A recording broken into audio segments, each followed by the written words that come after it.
अब शिष्यों ने कहा कि सरकार, जब इस कथा की रचना भगवान शंकर ने की तो ये कथा आप तक कैसे पहुंची?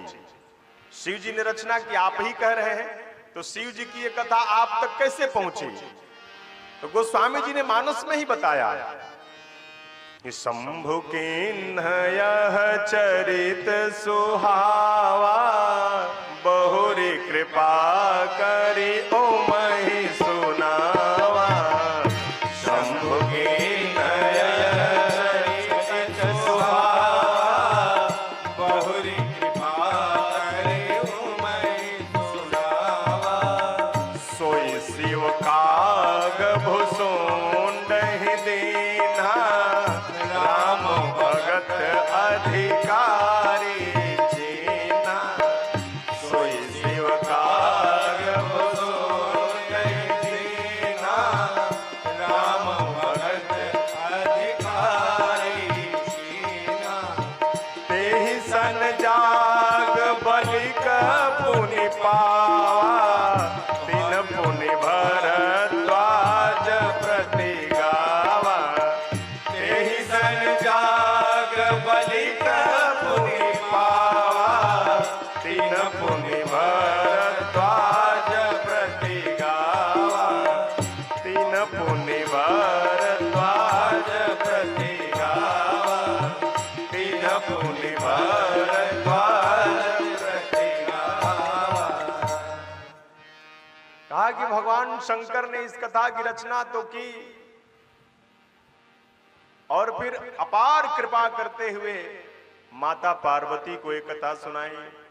उन्हीं भगवान शंकर ने काग भुसुंडी जी को राम जी का भगत जाना कि काग भुसुंडी जी राम जी के भगत हैं, और राम जी के भगत हैं तो ये राम कथा के अधिकारी हैं। राम जी का भगत और राम कथा का अधिकारी जानकर भगवान शंकर ने ये राम कथा काग भुसुंडी जी को प्रदान कर दी, और काग भुसुंडी जी के द्वारा ये कथा याज्ञवल्क जी को प्राप्त हुई, और याज्ञवल्क जी ने ये कथा भरद्वाज जी को प्रदान की। और भरद्वाज जी के बाद शिष्य परंपरा से चलते चलते चलते चलते चलते चलते ये कथा नरहरि दास जी तक पहुंची। गुरु शिष्य परंपरा से भरद्वाज जी ने अपने शिष्यों को प्रदान किया, उन्होंने अपने शिष्यों को प्रदान किया, उन्होंने अपने शिष्यों को प्रदान किया।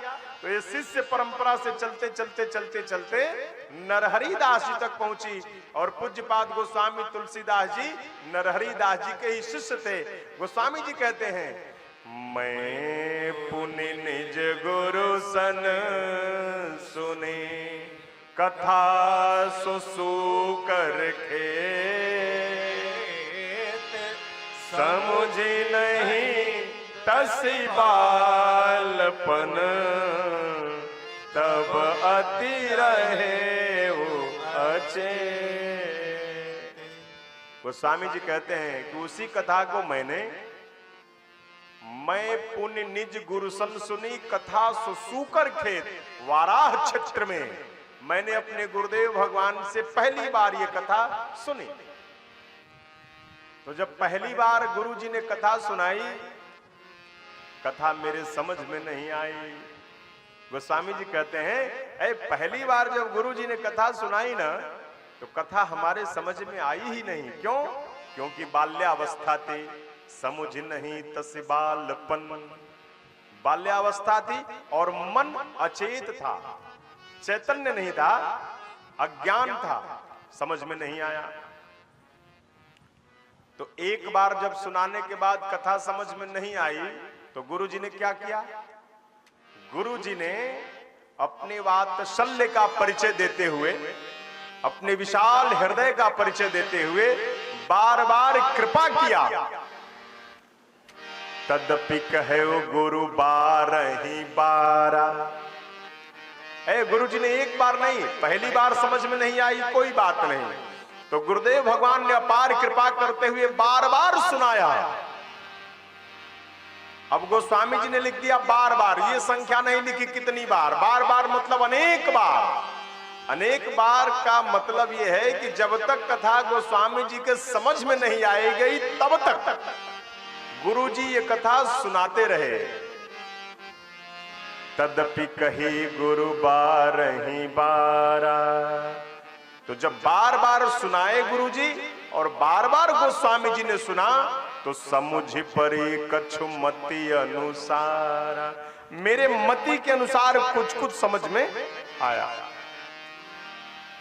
अब यहां एक बात है, सोचने योग्य बात यह है, पूज्यपाद गोस्वामी तुलसीदास जैसी दिव्य आत्मा को भगवान की ये कथा बार बार सुननी पड़ी, तब गोस्वामी जी कहते हैं कि जब मैंने बार बार अनेक बार इस कथा को सुना तब जाके कुछ कुछ समझ में आया, मति के अनुसार कुछ कुछ समझ में आया।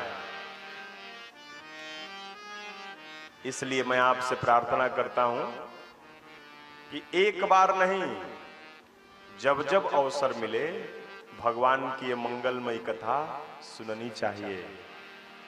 जब भी अवसर मिले, जहां भी अवसर मिले। आजकल तो समय बदल गया, युग बदल गया, आप अपने घर बैठे भी सुन सकते हैं। अपने मोबाइल में यूट्यूब पर जाइए और किसी की भी कथा लगाइए, जिसकी कथा आपको अच्छी लगती है उसकी ही कथा लगाइए और कथा को सुनिए। कौन सुना रहा है ये महत्वपूर्ण नहीं है, कथा सुना रहा है ये महत्वपूर्ण है।